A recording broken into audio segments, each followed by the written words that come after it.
the election process, add authority to modify voting requirements during emergency, adopt an early voting process, and expand the vote by mail process to promote and support remote voting. Did you want to lead with any comments? Council's seen this before, so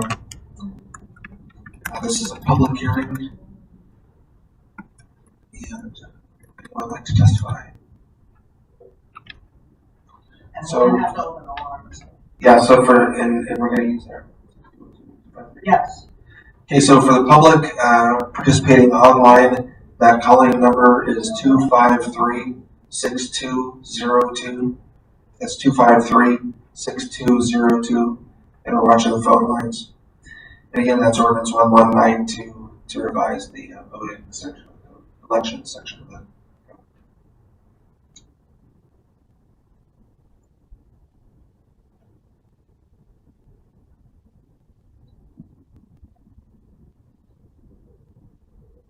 Oh, right.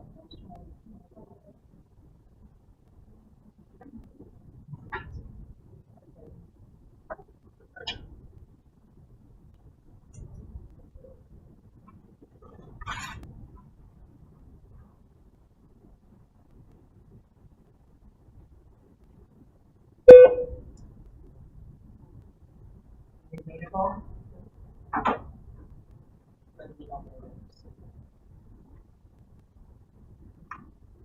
So we're in a public hearing again regarding ordinance 1192, modifications to Cordova Municipal Code Title II elections.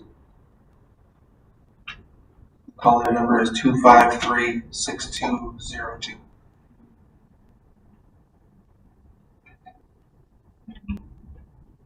See anybody here in council chambers?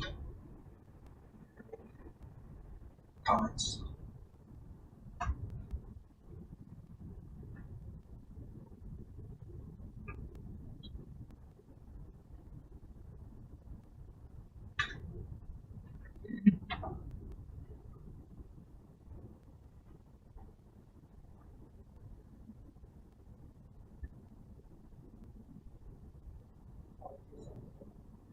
Yes, we'll take about an 8-minute recess, and if a call comes in, we'll catch that on the record and catch the comments. So.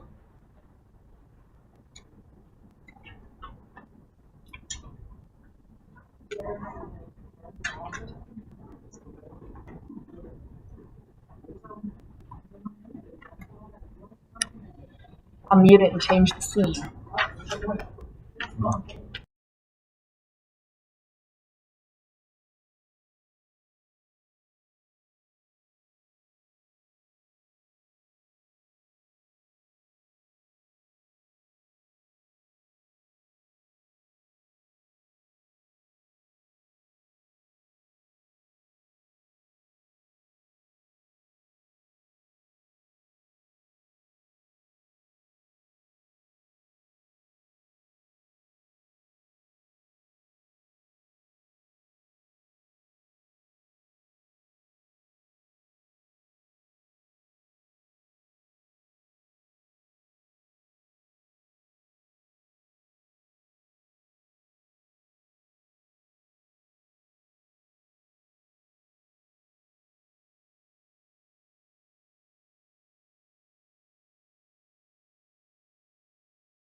modify voting requirements during emergency, adopt an early voting process, and expand the vote by mail process to promote and support remote voting.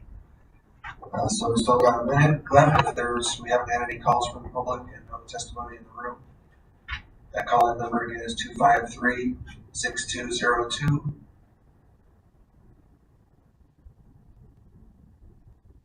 And seeing no calls, we'll adjourn the public hearing.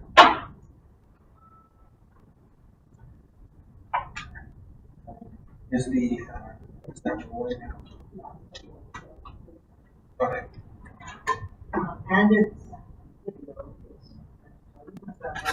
Okay. Yeah. That's great. Well, thanks for the talk, by the way. Whoever don't need it. I'll call the regular city council meeting on November 4th, 2020 to order at 7 p.m. If you join me in Pledge of Allegiance. I pledge allegiance to the flag of the United States of America, and to the republic for which it stands, one nation, under God, indivisible, with justice for all. Roll call, please. Mayor Copeland, Here. Tom Baylor, Here. Kathy Sherman is absent, Jeff Gard, Here. Melina Meyer is absent, Ann Schaefer. Here. David Allison. Here. David Gleason. Here. Any modifications to the agenda, council? Hearing none, it's approved by consent. Have a motion? Second? All those in favor? Aye. Opposed? Okay, agenda is approved as submitted. Does council have any conflicts of interest or ex parte communications to disclose? Hearing none. Communications by petitions from visitors, guest speakers, incident management team update.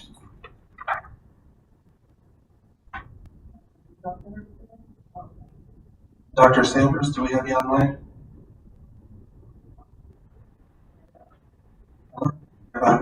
Anything to update us on? Sure. So we are still actively promoting our COVID response from a health perspective and from a public communications perspective. So our incident command team, which is now 5-6 individuals, meets every 2 weeks, and we are really, I think what we're doing is just kind of keeping things going. So we still have airport ambassadors. We have testing here in town at both Alanka and at Ccmc 6 days a week. And we have, today we have 1 new case, but we've been really just managing very, very well, and really want to commend the community for taking precautions that are needed to keep our community safe. So aside from the outbreak we had nearly a month ago, we're rolling along with an occasional case every couple of weeks or so.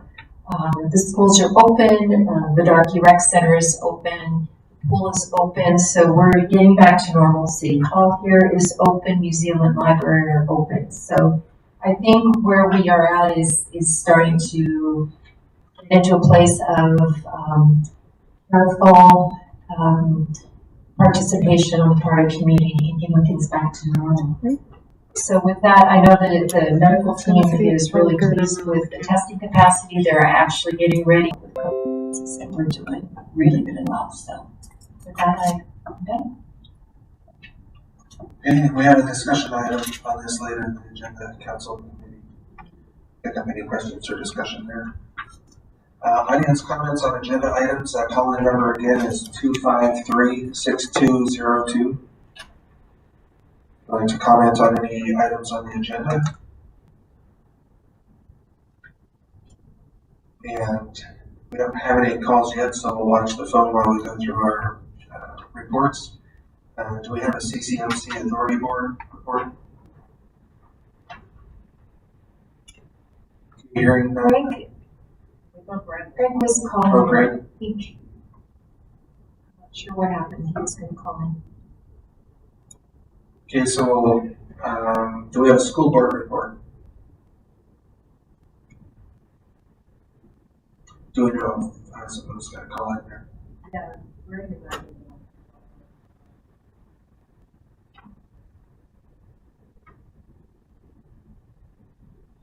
Okay.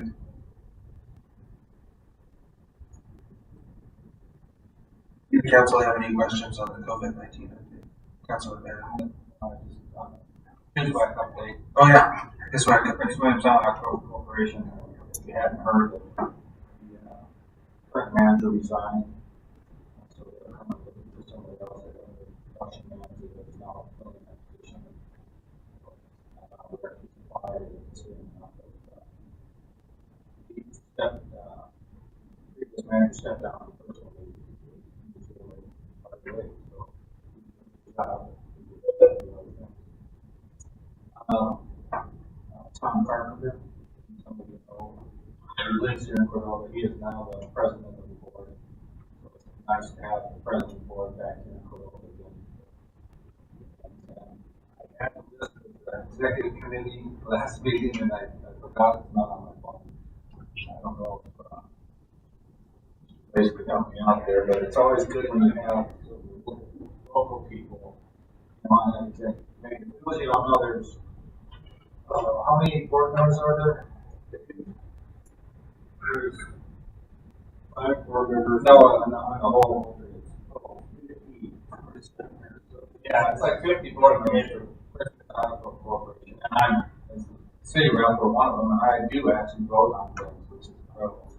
So, but then they have the executive committee who makes most of the meetings and most of the recommendations. So that, I'm saying that because that's important that Cordova is well represented. Because a lot of times things get tried to ship out of Cordova.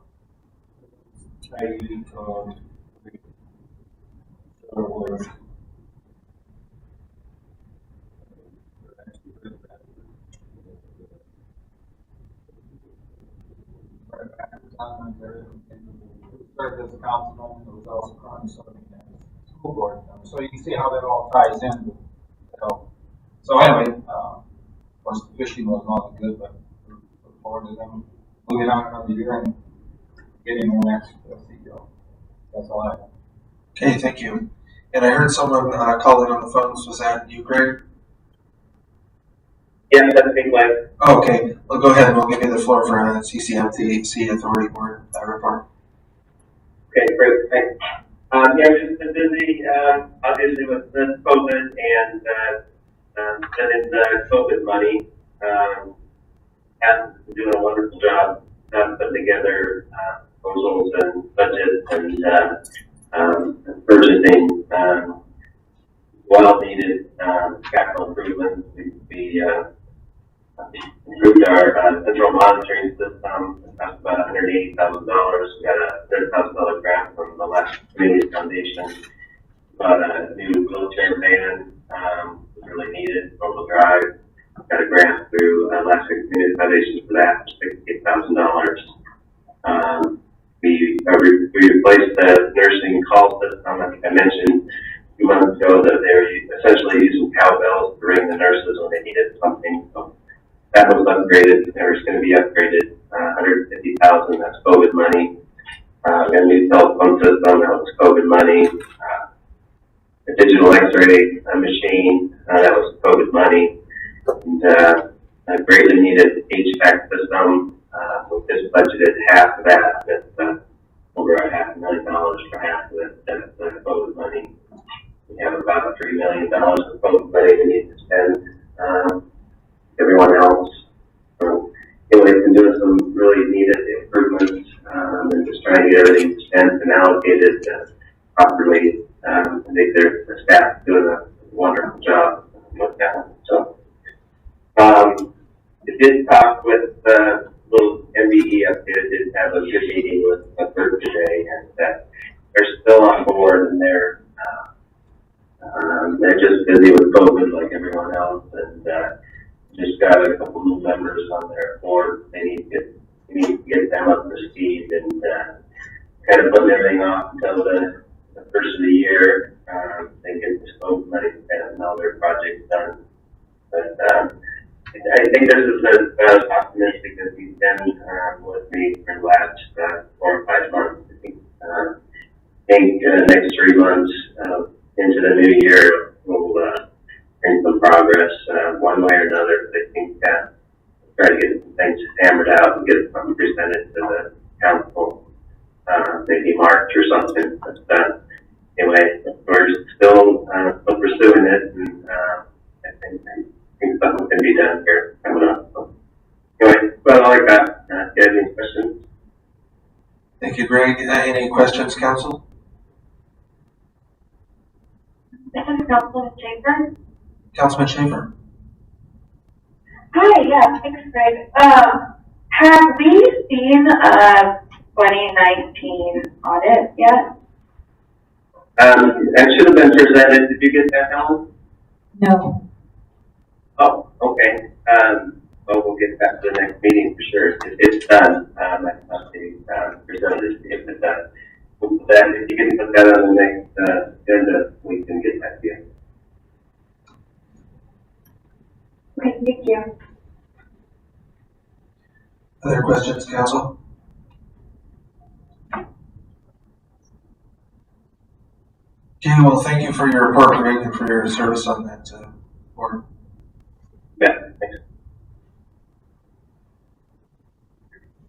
We still don't have any calls from the public for comments on items on the agenda. Any audience comments from the room on agenda items? Okay, and do we have a school board representative report? Oh, do we just have school board called in? Okay, and we had no calls, right? Okay, so we'll move on. We don't have a student council representative yet. Approval of the consent calendar. Do the council want to separate any of those items? Hearing none, roll call. Tom Baylor, Yes.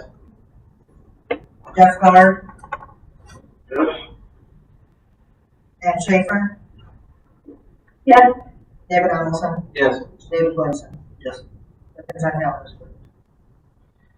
Okay, the consent calendar approved the minutes of October 21st regular council meeting. Charter section 2.2-8, Cordova Municipal Code 3.102.022, recorded excused absences for council member Sherman from October 21st.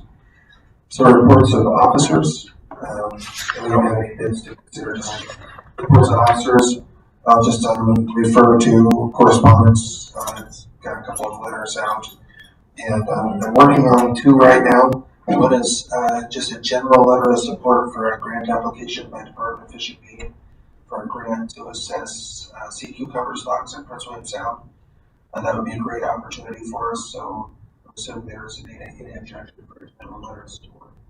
Require a city match, it's just a Fish and Game application. Then the other is just working with Bidney between now and December 15th to see what the structure and makeup of our legislative house or our state legislative makeup is, and with the governor's office to get a request in for that tier 1 match for our tier 1 harbor grant. And I know Councilman Guardian mentioned that was something, I think that might be what you were referring to in the budget, that we might not have access to those. And I don't know, sometimes it's, the city's made a commitment there, so I think we need to, if council wants to keep that as a priority, that we press on that and see if we can't get some traction there. I think it's pretty compelling that the community was willing to put up half of that. So that's all I have, unless there's any questions. Okay, hearing none, city manager's report. I just have one thing. I want to give you an update on our Cordova cash program. We will be launching that within the next couple of weeks, getting cards out to individuals. We had over 2,000 individuals apply for the cards, or approved for the cards, around 80 businesses, and we've committed around $925,000 to that program. So we're feeling really good about on this, and certainly it's generated a lot of interest and excitement in the community. So this will be hitting soon.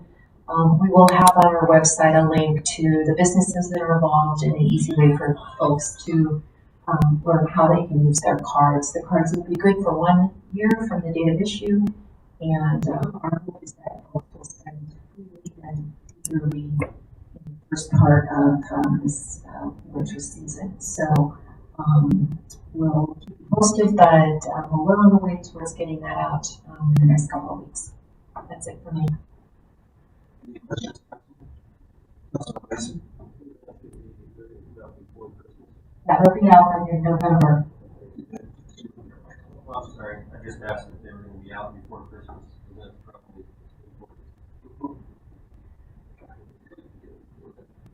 Any questions online, council? Any clerk's report? I just want to mention the board and commission vacancies, Harbor, Library, Parks and Rec, Planning Commission. Letters are starting to roll in. 3 for Harbor, 3 for Library, 2 for Parks and Rec, and 0 for Planning Commission.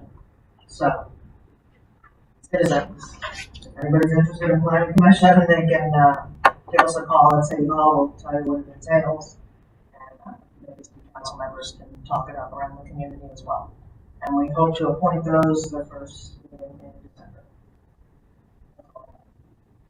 Any questions, council? Okay, we have correspondence. Any comments or questions on correspondence, council?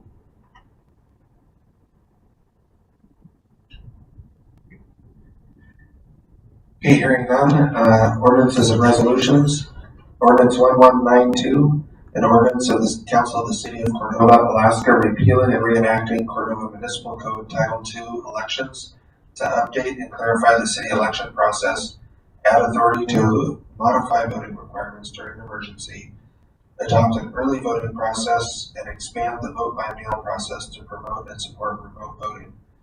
This is a second reading, and we are on kind of a timeline here to meet our March election.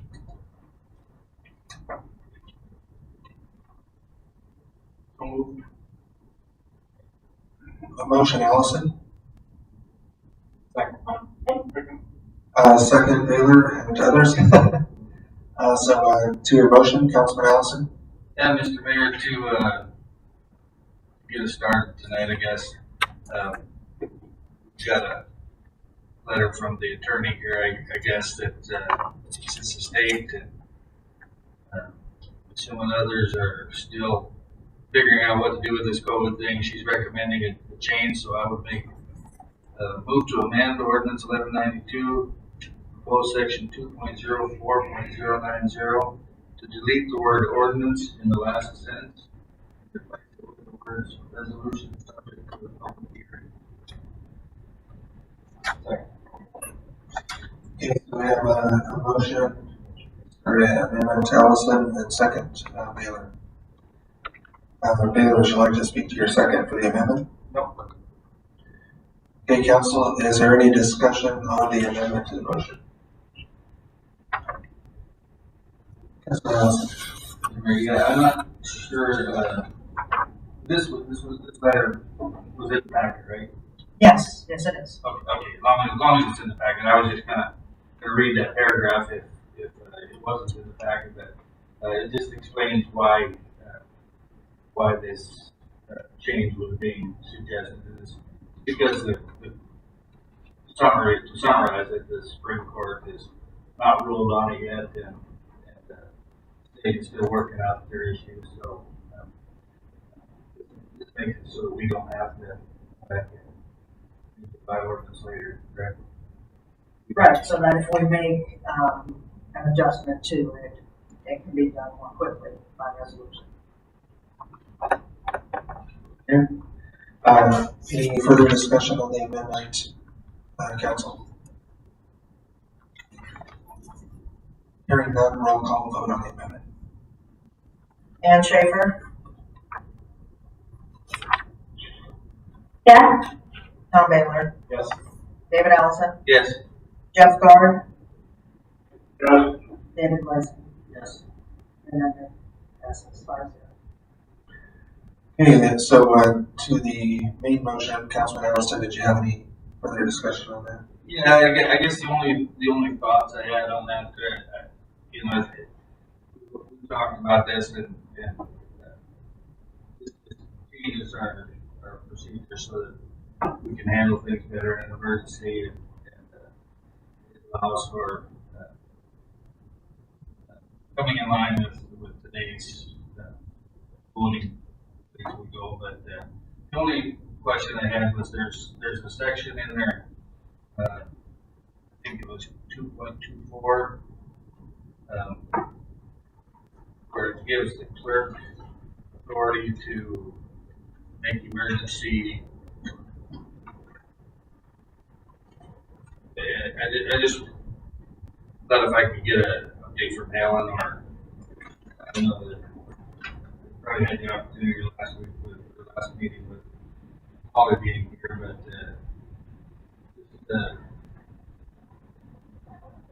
section 2.24, the new 2.24 proposed election emergency plan, where it gives the city clerk emergency authority to do a list of things, and it's not inclusive. And I just want to be sure that this doesn't give the clerk or anybody carte blanche to do anything on their own. That certainly it has requirements in there for notifying people and you know, for notifying council and for notifying the public, et cetera. But it's a new section, so I just thought maybe somebody could give us a quick summary of what that really allows us to do. Maybe an example of a situation where the clerk would have to do something without, Sure. you know, having council. Okay, Susan, the question? Yeah, I think this is one of those, an extreme emergency type of thing, like an earthquake on election day, or something like that, to where we might not be able to open the polls. I might have to literally, you know, with or without council involvement, but certainly imagine I got the city manager, city attorney involvement, and then council as soon as possible, possibly like a cancel the election day, schedule it immediately kind of thing. Or go by vote or by mail, you know, immediately meet with you guys to where you can call one by mail. Yeah, it's one of those instances. It's not just something that we've known about for months.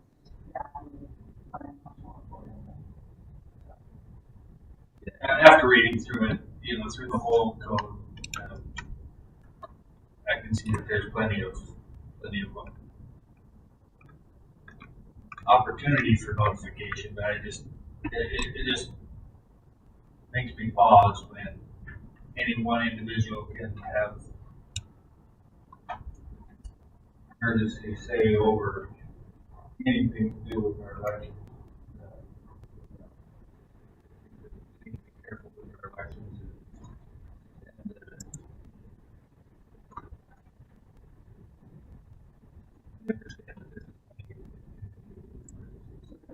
I'm okay with the entire code change. I think the upgrade was hardly needed.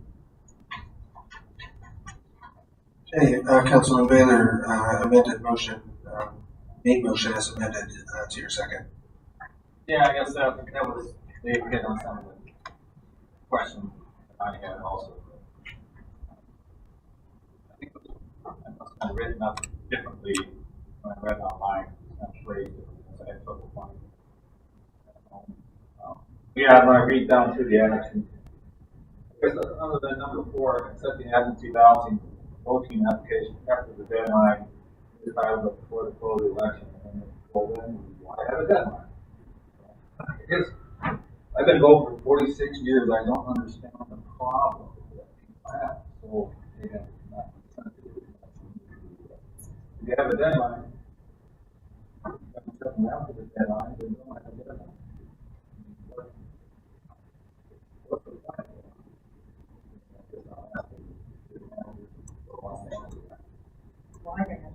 this is just the emergency plan. So we're talking about, this is just in the case of a tsunami in the city or an earthquake or some catastrophic event that really disrupts, I think, election day or the days right leading up to it. And I would say, the clerks I've ever known, elections are a very serious part of what they do, and I totally agree with you that it's nothing that any one person would ever want to be on the hook to be the one making a difficult decision about an election. So I cannot imagine doing it without conferring with a few people or several people, including the election board, the manager, the mayor, possibly council. I don't believe that we'll hardly ever use this, but Holly was redoing it. Thought some places she just thought it was an appropriate thing to put in that crazy instance. Were you finished? No, That's okay. so, this isn't gonna stop me from voting on it, but I guess I would throw it out as why not city clerk, emergency election authority.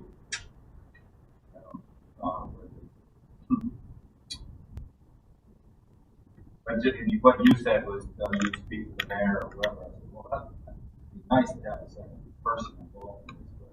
Not that I doubt you and thing, but yeah, I always think about this. We're putting this in for 10, 20, 30 years.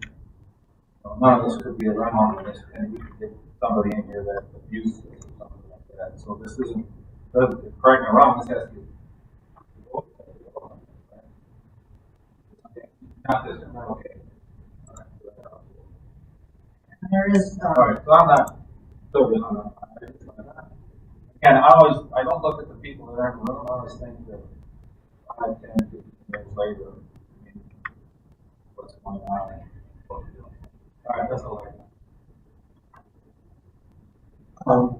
Let me go through order just to get the people online. I go first, second, and then to you, Councilman Gleason. Comments or questions to the main motion as amended, Councilman Schaefer?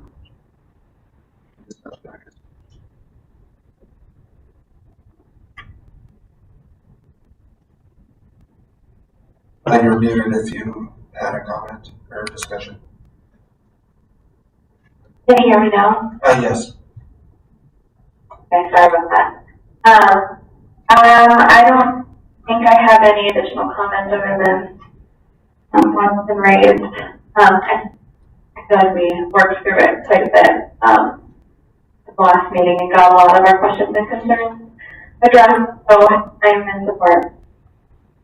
Okay, Councilman Sherman's absent, Myers absent, Councilman Parr. I don't think I have any issues with this, the way I read,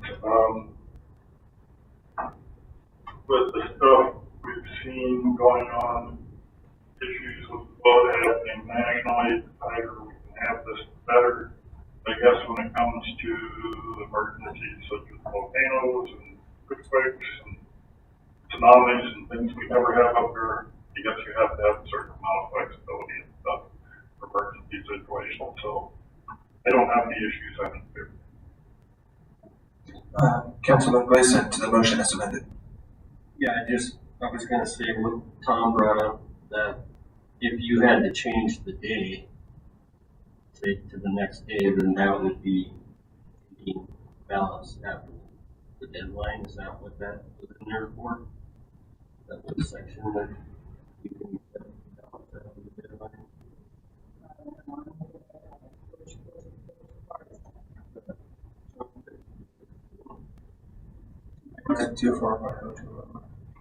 Anyways, I just meant would that have to be in there if we change the day of the election because of some emergency, so that you actually change the ballot after the election was supposed to already be. That's what it is. That's what I'm saying. That's where it is. It's Antigua. Oh, so before the election, people that aren't around. It's I just had a question about It's actually for applications for absentee. So it's I guess maybe in case there was some sort of power outage or something on the last day, that they could email me a request for an absentee ballot by mail or something like that. Maybe I would make an adjustment for the jurisdiction to accept those particularly.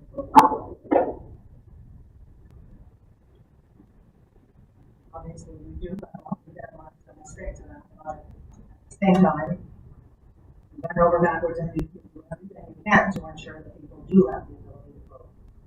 I always err on the side of ensuring that people have the ability to vote. I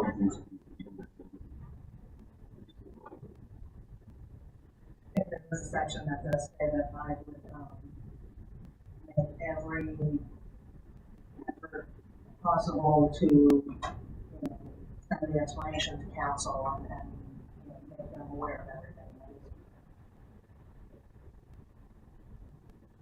So any further discussion, council, to the main motion as amended?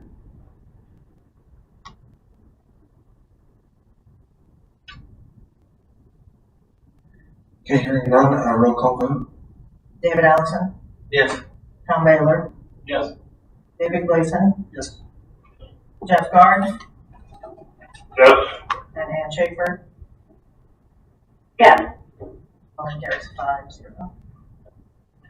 Okay, the next item is resolution 11-20-39, which is a resolution of the Council of the City of Cordova, Alaska, placing a ballot proposition before the voters at the regular election of March 2nd, 2021, amending section 5-19 entitled Personal Interest to clarify the language and expand the city's ability to purchase, exchange, sell, or contract with elected officials and the city manager without competitive procurement, so long as council approves sales, purchases, exchanges, or contracts of substantial value via ordinance, and the city publicly discloses the essential terms of all such transactions. Second. Have a motion, Baylor, and second, Allison. Would you like to speak to your motion, Councilman Baylor? I'll yield. Councilman Allison, to your second.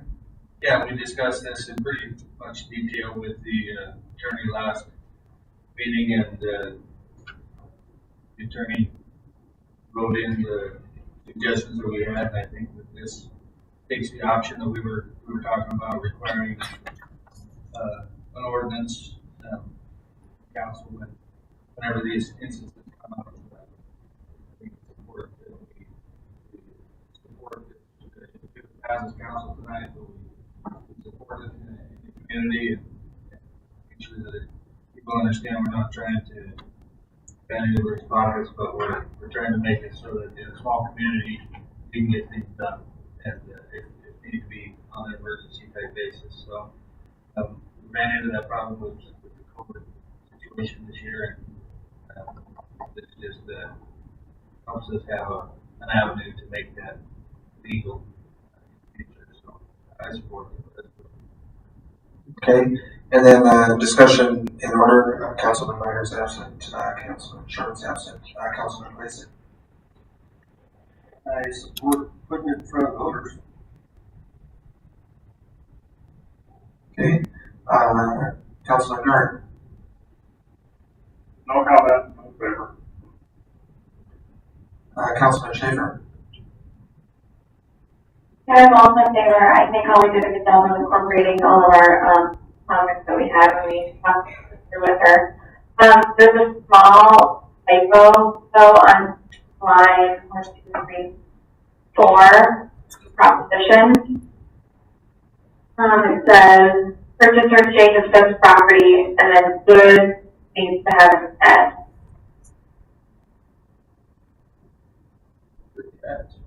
Thank you.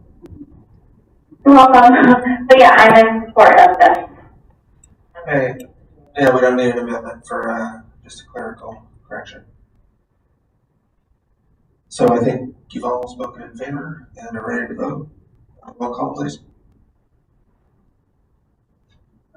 Ann Schaefer, Yes. Jeff Guard, Yes. David Allison, Yes. David Gleason, Yes. and Tom Baylor. Yes. Motion carries 5-0. Okay, next item is resolution 11-20-40. It's a resolution of the Council of the City of Cordova, Alaska, continuing the city's declaration of a local emergency arising from COVID-19. So moved. Second. Motion Baylor, second Schaefer. To your motion, Councilman Baylor. I'll yield. Councilman Schaefer, to your second. I mean, I'm in support of this. I think it's you know, the COVID-19 pandemic isn't over, and it would protect our ability to get federal and state assistance should it become available again. Especially since we don't know moving forward what the state emergency situation is going to be. So, yeah, I'm in support. Okay, and then council discussion in order. Councilman Allison. Yeah, quick question. Does anybody know what the current status of the state, the governor was going to make some kind of talk this week about that I haven't heard? Helen. At this point in time, what's happening is that the legislature has to convene in a special session in order to re-up the declaration of emergency. It looks as though that's going to happen. They're doing their best to make sure that happens. As you well know, the state is having major issues of COVID cases, so they're in no position to not have a state of emergency. So they're doing their best. It is anticipated that will happen, but in the event it doesn't, or there's a delay, we will have this on the books so we can keep the mask rule and other things that are problematic in a normal situation. Yeah, to follow up to that, I guess I would prefer that we were aligned with the state and didn't have to keep coming back and with the state. I understand that it's all about funding. The bottom line is that's why the state wants to stay in an emergency is because of the funding that's available for it. So I understand all of that, and I believe it's going to pass the council at any rate. I will not be supporting it at this time. I didn't support it the last time. I don't believe we're in an emergency, but I do believe that I certainly want to get every dollar that we can get just like everybody else does. But I think we should align ourselves with the state. Next time this comes up, I think we got to consider aligning ourselves with whatever the state is. Just for the clerk, so for a resolution for emergency, how many votes does it take for this to pass? A regular. Majority? Okay, Yeah. thank you. Councilman Sherman is absent, and Meyer is absent. Councilman Dart. Yeah, the discussion on semantics about whether this is quote unquote emergency or not emergency is really not the main conversation in my mind. What we're trying to do is safeguard the city's finances and access to dollars and resources as things go by here. So just consider it as being that in favor of safeguarding cities' access to resources and finances in the future. Anyway, I'll be voting in favor of it. Okay. Councilman Gleason. Yeah, I'm in favor of this.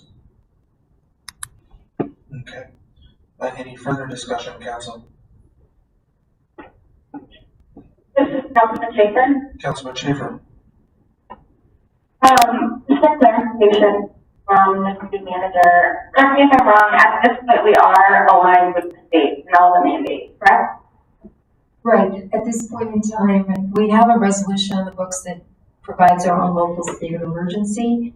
The state has a state of emergency, and we are aligning our rules with what the state has, which means that, with the exception of one thing, which is our mask rule, everything we do is aligned with what the state is requiring or suggesting or recommending.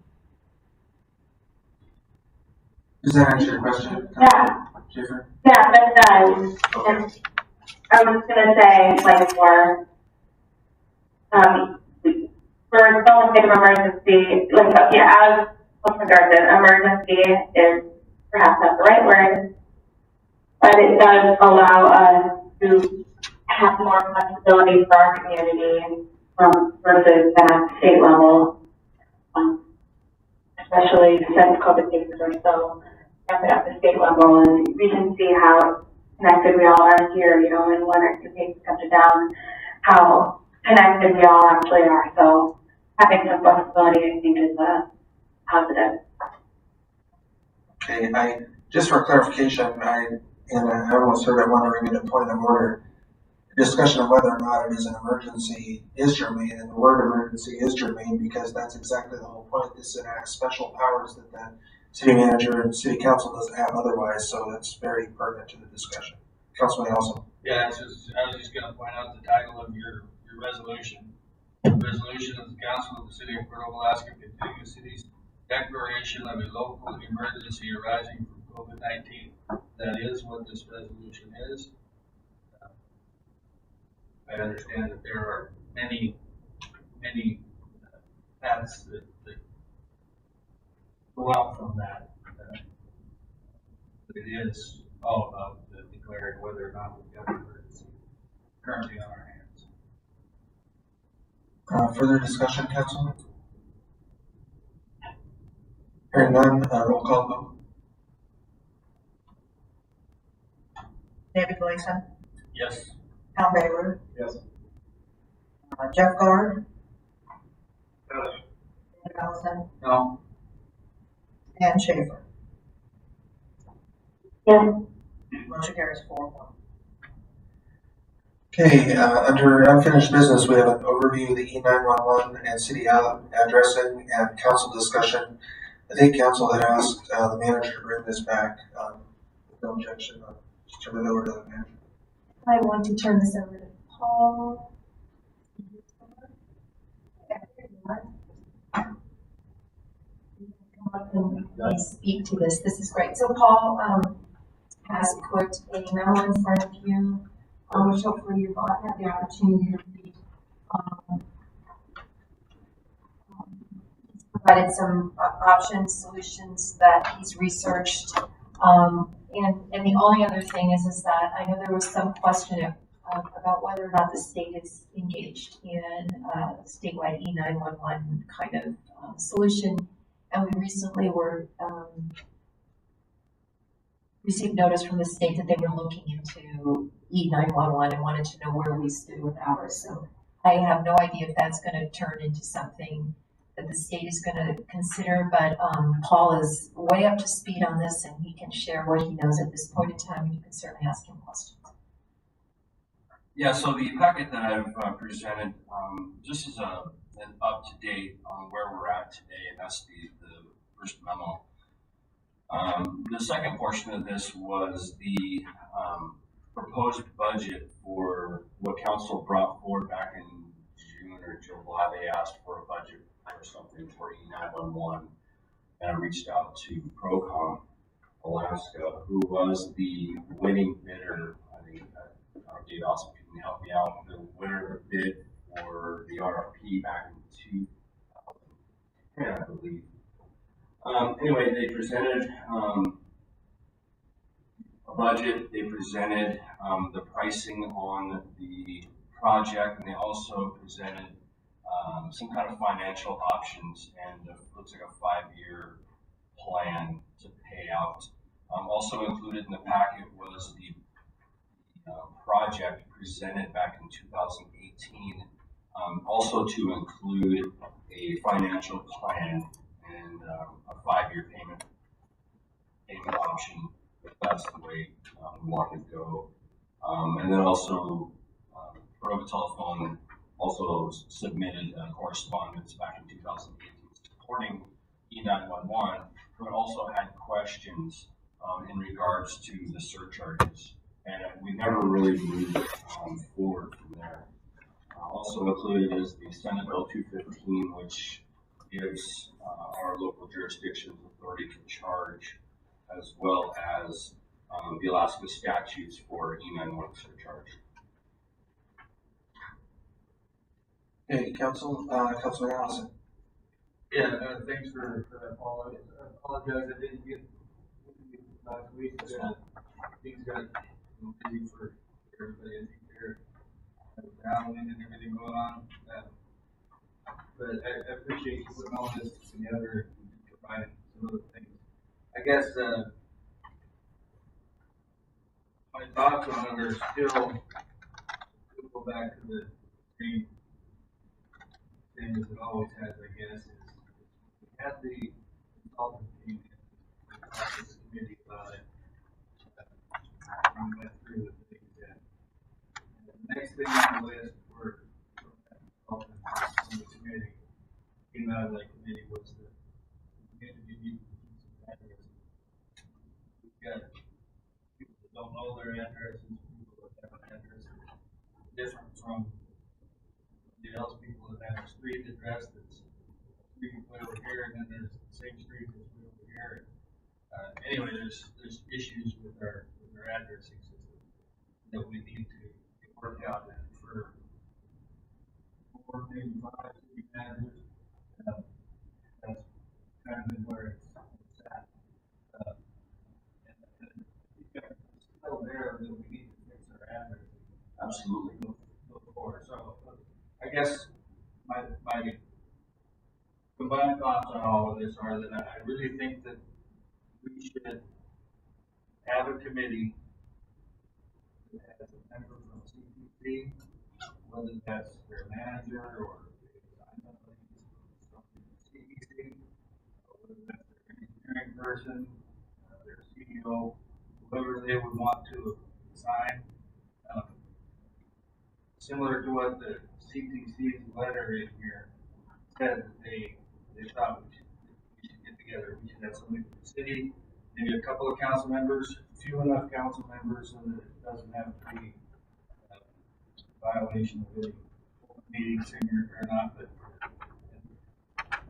and get these companies, because everybody benefits from that addressing.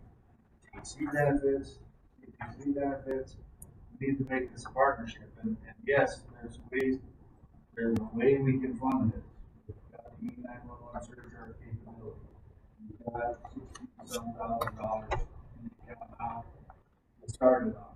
I think we need to figure out with the city, CDC, and GPC, what the best way to fix our addressing and make that known to everybody and get that figured out. And then that gives us a little time. I don't know if the state ever maybe not, but they're thinking about it now. You know, certainly in 6 months or 9 months or however long it takes this committee and for addressing to get done. I wouldn't think that it would, you know, for $60,000 you ought to be able to find somebody that come in and fix your addressing, because that's all they have to do is the addressing. I don't know. Expert on to do that either, but that's what I think we should do is have CPC, CEC, the city get together and talk about this as a group and see what benefits all of us together, what would work for us for an addressing. And the planning department, I would say something from planning or planning commission or whoever should be involved with that, and get that lined up. And then worry about the 911 system. But with the 911 system, ProCom has always been excellent work on other things besides the 911 system, and they've always been more than willing to work something out with our funding mechanism can certainly pay for this, their financing of it. But I would like to, I didn't see in their materials, and maybe you have talked to other communities that have their system. I would like to know some. I would like to have somebody, that community, Paul, whoever, talk to some other communities that have this system and see. Number one, are there other communities that have this system? I certainly don't want to be the first. And are they happy with it, or do they do things differently along the way? So, anyway, that's what I would suggest. We need to get that addressing done. I would hope that this could be the last of the answers that has that on their plate. At least 4 that I can remember, maybe 5. Goes way back. Since we had it. Right, that was 2009, I think, yeah. So, anyway, that's where I'm at. Councilman Bailey. And like I said, like, Well, help me out here. It's a E911. Right now, if I call 911, I'll get an operator. With emergency, I'll tell them to respond. They'll ask you where you're located first, and then what your emergency is. That's it. All right. So, what more do they need? I guess what are we getting for this? I'm just what? So hypothetically right now? speaking, if you are choking and you dial 911, you just dial 911. Okay. And that's one example of many, or is that just one example? That's just one example. There's hundreds of emergencies that would require a location, a phone number, personal history. If you're a diabetic or if you have known heart disease, that can be added into the system. Again, dial 911, and we have nothing. It would give us landmarks. Children, they don't know their address, they don't know where they live, but they know landmarks. They know where AC is, they know where the pool is, they know where Skater's Cabin is. There's other things that we can utilize this program for, just to get us to where we need to be. And right now we have nothing. Mr. Copeland has a good example he brought up a couple years ago, where he had an emergency at his house and it took us 25 minutes to locate his residence. Because you didn't know the address? We didn't know the address and we didn't know where he lived. So that goes back to the address. Yes. Okay. Yeah. And so the address, I totally agree with. Yeah. I think it should have been done, and I would throw out the name of Drew Lindow. He does this type of thing, charts maps. Grew up here, so he might be somebody to reach out to. Has a business. He actually did one of the flats. It's very detailed. Commercial nutrition club. Dave could stay on that. It's we can check with him. But yeah, the addressing I think needs to get done, and I would support that. We have to get the funds someplace. Again, that's one of those things that would help the community. I can relate back to an incident where a gentleman had a fall a few years back, and they came to my house. Like, no, it's down there. We don't know the address. We don't. We also do the simple things of enforcing your address on the building. You can drive down the middle. Oh, he lives at 35,000 Cedar Street. There isn't that, so that's a step we can take too. But the E911, it's over my head. I know I was on the as far as all these costs, equipment, I was on the home board years ago when we were still in analog, I believe, and we spent hundreds of thousands. Dave, it was $100,000. I don't know if any of that equipment's used anymore. And so I'm real nervous about doing something like that. I would need to have somebody that I think the committee idea is really good. So from my point of view, I fully support the addressing. I don't blame all on the past city managers and council. I think it could happen. Addressing that would be start, and then I'd like to see what the state's going to do on that. That's my time. Councilman Gleason. Yeah, most of my question got answered by what Tom asked, but I would ask, what is what percentage do you guys take on 911 calls from landlines versus cell phones? 20, Mostly cell 10% landline, 90% cell phones. And so the GPS location on cell phones would work above addressing. So if we're getting 90% of our emergency calls via cell phone, addressing doesn't work. It goes hand in hand, you know. As you can see in my memo here, where addressing is important for the community. You know, water lines, utility lines, sewer lines, it all adds up. And it can definitely help with the planning department. It can definitely help with the fire department, police department. You know, we all can benefit from addressing, but we don't need addressing to start E911. More importantly, when 90% of our cell phone calls are coming in for 911, addressing is not going to work. So I can put that out there. While you're waiting to get addressing done, we still don't have E911. We can always add addressing later. To start the project, we can gather about 80% of the information we need just to start the program. And we can always add the 20% later. And there's always going to be addressing later in the future. There's going to be new homes built. Mr. Baylor's actually building a new home. It's going to be pretty nice there on the corner there. But we need to start something. And like Mr. Allison was saying, yes, a committee would be great to get everybody in the room to talk about what we need, what our needs are, what the cost is going to be. I know the big thing was charging families $2 a cell phone. If you have a family of 6 or 12 or whatever, that monthly payment is huge. But there are options that council can come up with, or we can present to council if that's the wishes, of doing like a one-time family monthly bill of $2. But that's not going to get us to where we're going to need funding to complete the project. We can use E911 surcharges for both addressing and E911, but you can't do it at the same time. If that makes sense. You have to do one or the other. It's going to be addressing. We're still without E911. E911, we can start the project and we can work on addressing later.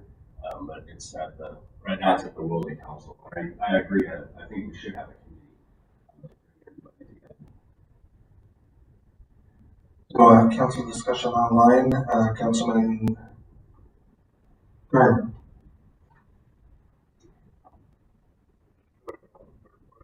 The $2 a line charge, what revenue are we raising annually to fund these projects? With the preliminary numbers that I have right now, we would generate roughly $75,000 to $80,000, and that's with the 4 local prefixes that we could surcharge. And unfortunately, I'd just like to point this out, we cannot charge for out of town prefixes. If you have an Anchorage number, we can't charge you. If you have an Oregon number, we can't charge you. If you have a Homer number, we can't charge you. It's just a free service you're getting when you come to this community this summer for fishing or cannery workers that come in. And that would be, my preliminary numbers was about $50,000 a year that we lose on that.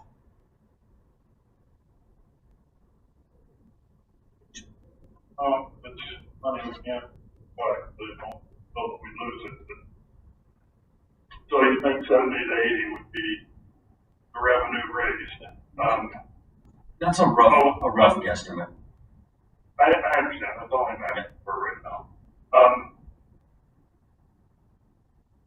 And what do we have for life expectancy on the software and hardware? I remember some software we did at the hospital not too long ago that we put big dollars in, and all of a sudden it wasn't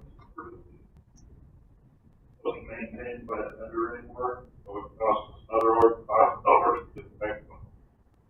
What I do know is that back in 2018, the project that came to us was about $400,000 with about $30,000 a year for annual maintenance and PM and upgrades. So you're looking about $30,000 a year understand what you're saying there, but what's the life expectancy of the hardware and the software? I, How long is it gonna be till the software is outdated? And what's the life expectancy of the hardware if, electronics only run so long? That's a good question, but I could not answer that right now. I'm not an electric person or a telephone person. I have no idea.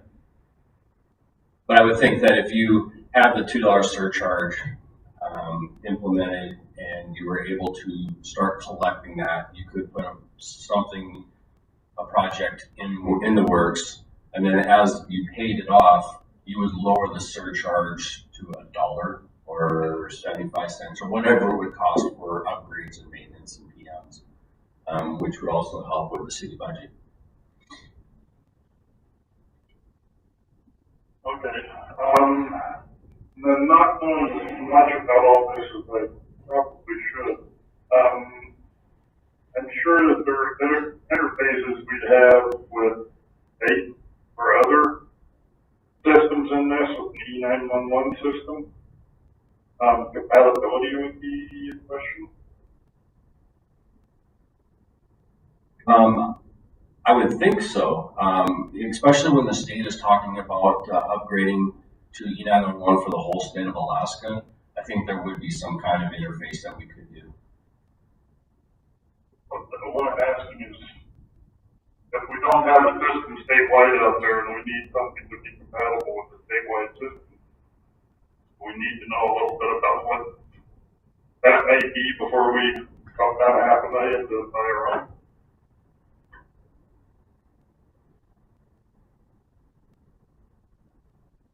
Maybe. I don't know. I'm not trying to argue about it. I started just by saying, I don't know. Yeah, that's it's a good question to ask the professionals if we decide to go E911 first versus addressing. Okay.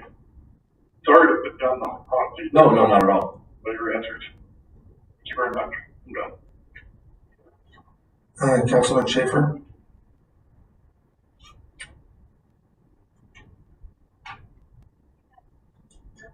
We can't hear you. I'm just gonna whisper there.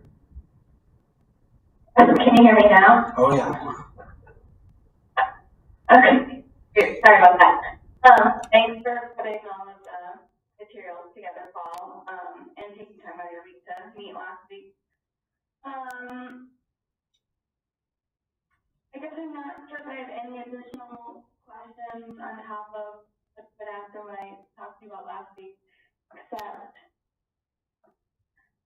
and maybe this would be, I think the committee idea is a really good one, and maybe this would be a question for the committee of how some people in town don't have necessarily local cell phones, but might have a local internet service, so if there's a way to leverage that as an either or way to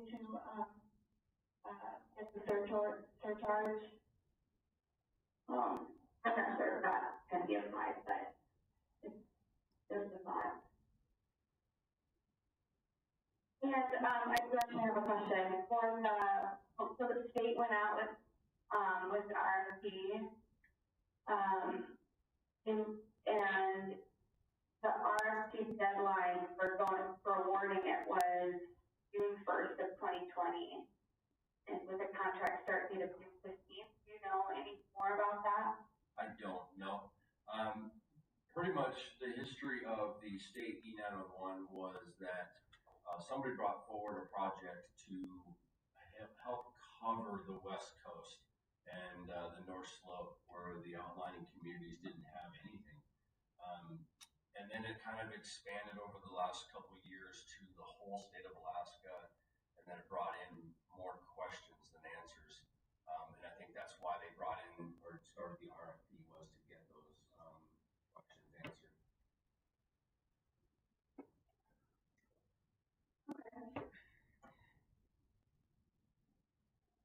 And then for me, I guess this might also be something for a committee or looking into changing E911 or the addressing first. I guess I like the idea with the E911, how right away we'll be able to see a benefit, once it's installed. If someone calls 911 and hangs up, they'll have the callback information that they don't have now, or be able to use the GPS location to get a location versus with the addressing. Seemingly will take some time to do all the GIS mapping, so just in terms of getting a result back and getting something out of the project pretty quickly, I think that is a good benefit for the community. Like that. Okay, any further discussion, Council? Councilor Allison, then Baylor. Yeah,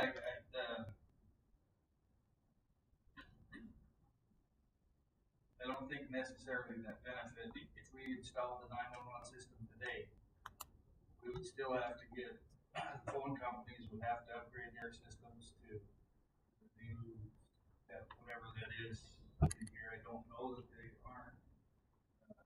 I don't know that they are either. And I think by getting the phone companies together with utility companies, everybody who's involved with addressing to discuss that and to have a plan. I don't want to spend $480,000 or whatever it is, or $400,000 plus on something that is going to work for everybody. And get that today and install that today, I don't think that we call 911 that's going to show them much more than it is now, without getting everybody else worked into that whole system. It's not just dependent upon the city buying some software and some hardware and installing it. It's going to have to work. It has to work with everybody. So that's why I think everybody needs to get together and do that and decide the best way to do it. Maybe that group will decide that we can do all of this together at the same time.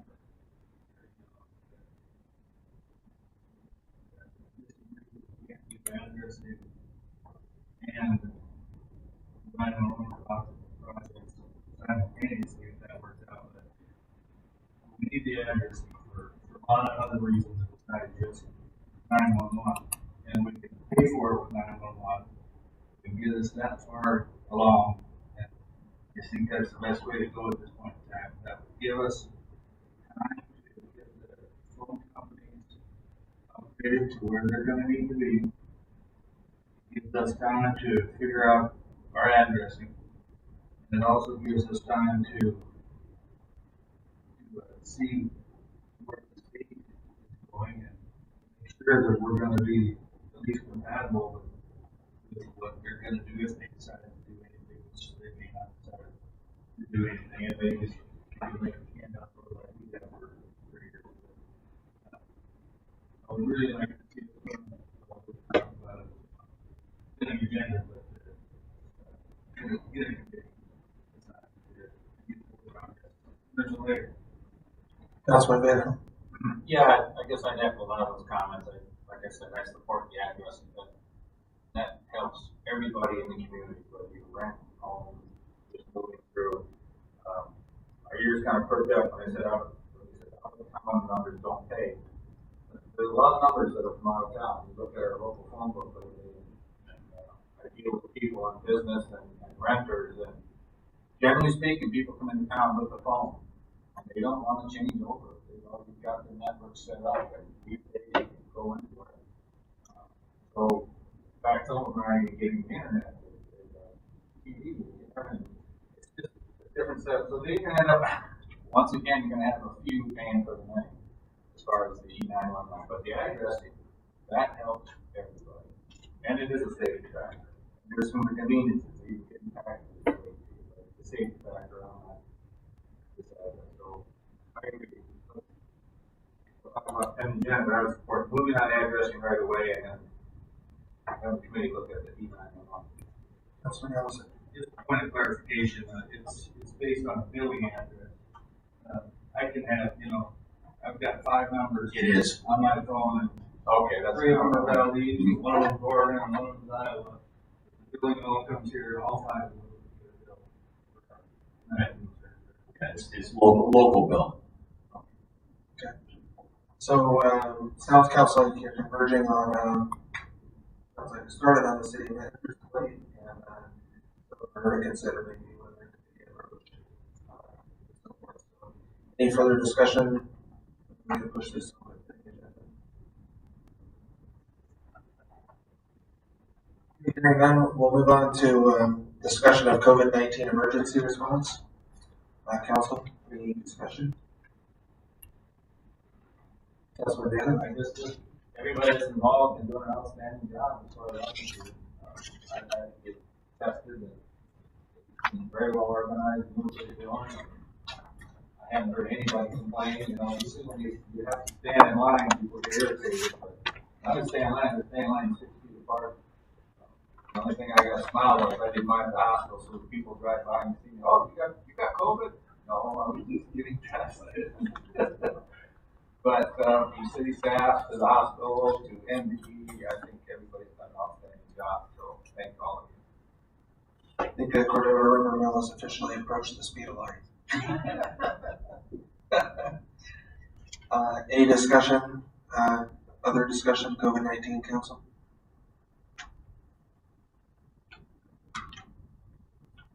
Okay, hearing none, pending agenda, just a reminder on elected and appointed officials, we have those planning and zoning vacancies for the community, looking for volunteers. It's an important commission. Councilman Baylor. I just under upcoming meetings agenda, that has the USS Coast Guard designation, Dan Sullivan, that's probably done and all, okay. And then the city manager evaluation October 2020, so we missed that. I think, if I remember right, we did talk about that, but maybe refresher on that one. I can tell you, Councilman Baylor, I did get had that packet kind of pushed towards me. I didn't circulate it. I was kind of trying to keep that at a staff level, so we will get those out. Apologies, Ellen. So yeah, I mean, I'm sorry. So city manager evaluation is going to be done. We'll get those packets out. Okay. So this month and next month. I just so no problem.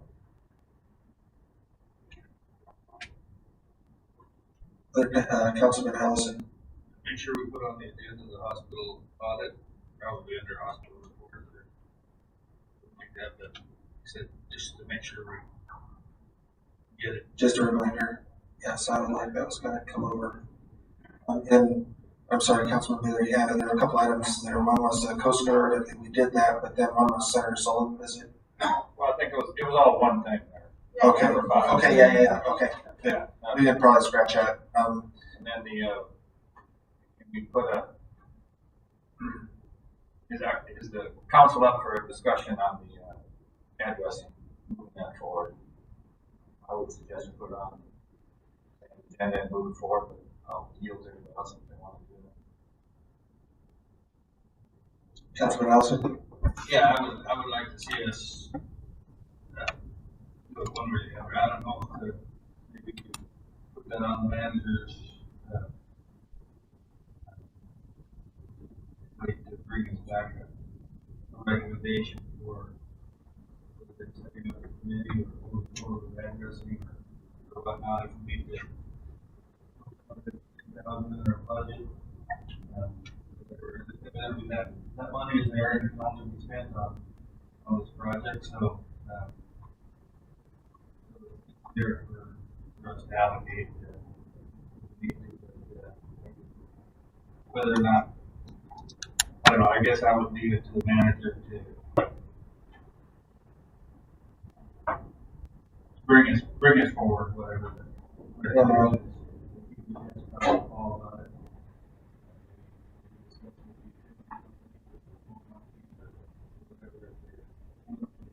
I don't know.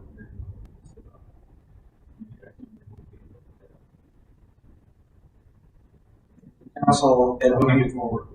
Okay. And maybe Helen, I'll ask you for regarding the staff referral or place on the agenda. Do you have a Does council have a time frame, or do you have a suggested time frame? Well, I'm just thinking about budget and CARES Act wrap up through the end of the year. Is this something to pick up after the first of the year, council, or at least that far? I'm seeing a yes from okay. Councilman Gardner. I'm in favor of that after the first of the year. Maybe put the whole point down then. I think I was getting a vigorous yes. So, okay, any other pending agenda items, Councilman Gleason? It's not really pending agenda, but a couple weeks ago, the road was pretty slippery. I don't know if you guys remember that. And I just about went to the lake where the airplanes floats are there by Manus Island. And I've always wondered why DOT doesn't have a chunk of guardrail there. Just there's a hole in the tree that goes right to the lake, and I know at least one fatality right there. So can you write a letter to DOT and ask, or I don't even know how to pursue that, but I would love to have guardrail there. You come around that corner and so from the airport coming in, yeah, and there's that there. Well, it's just you come around that corner, yeah, and if it's slippery, you just go right in that direction. So that would be something we could at least comment on to them. Probably about 40 feet of guardrail.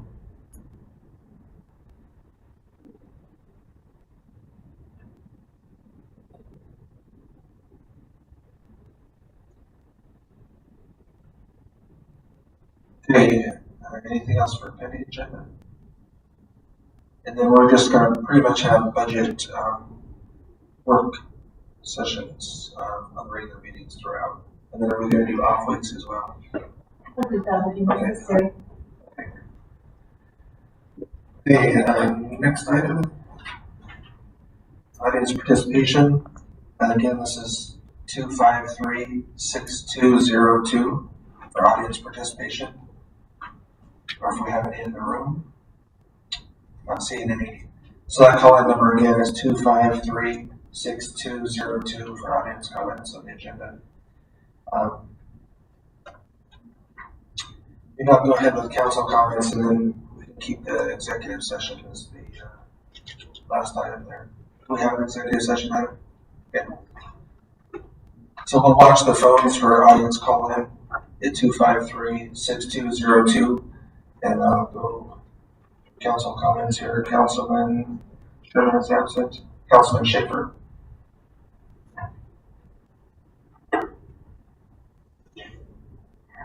No comments. Thanks, everyone.